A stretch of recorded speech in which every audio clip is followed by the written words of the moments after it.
Tidak semua perubahan datang dari usaha, sebagian datang dari kesadaran. Ada masa dalam hidup ketika seseorang sudah mencoba segalanya, berdoa, berusaha, menunggu, namun hidupnya tetap terasa sama, berat, sunyi, seolah dunia tidak bergerak. Ia tidak tahu bahwa yang perlu diubah bukanlah hidupnya, melainkan kesadarannya sendiri. Selamat datang di Imajinasi Sadar, tempat di mana imajinasi bukan sekedar khayalan, melainkan kesadaran yang membentuk realitas. Ia bangun setiap pagi dengan perasaan yang sama, cemas, takut, merasa tertinggal. Ia melihat orang lain bergerak maju, karir, keuangan, hubungan, sementara dirinya seperti berjalan di tempat. Ia bertanya dalam hati, apa yang salah denganku? Mengapa hidupku tidak berubah? Ia tidak malas, ia tidak bodoh, ia hanya lelah berharap. Tanpa ia sadari, setiap hari ia mengulang cerita yang sama di dalam pikirannya.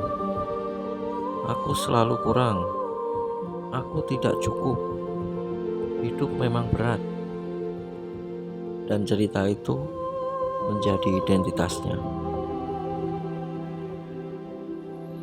Suatu malam ketika harapan terasa habis, ia berhenti meminta.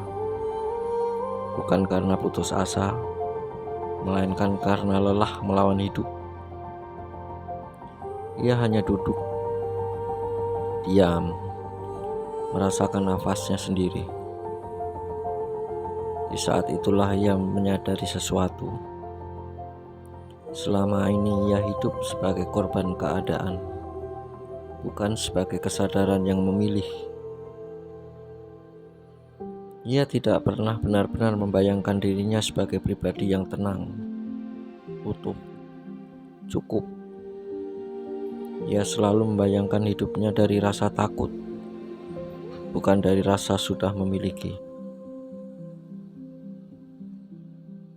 Ia mulai melakukan hal sederhana, bukan ritual rumit, bukan afirmasi keras.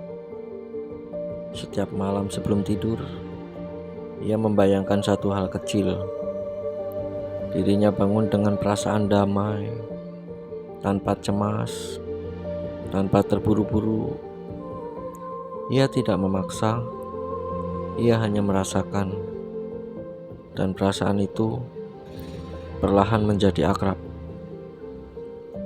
Tanpa sadar caranya berbicara berubah, caranya memandang masalah berubah, responnya terhadap hidup berubah. Ia tidak mengejar dunia, ia berpindah kesadaran, dan dunia mengikuti. Hal-hal kecil mulai bergerak, kesempatan, pertemuan, ide, bukan karena keajaiban mendadak, melainkan karena ia bukan orang yang sama lagi. Ia sadar satu hal penting, hidup tidak merespon kata-kata, hidup merespon siapa dirimu di dalam. Dan imajinasi bukan alat pelarian, melainkan tempat kelahiran realitas. Jika hari ini hidupmu terasa diam, mungkin bukan hidup yang perlu diubah. Mungkin kesadaranmu sedang menunggu untuk disadari. Dengarkan dengan hening, rasakan dengan lembut. Karena saat imajinasi menjadi sadar, realitas tidak punya pilihan selain mengikuti.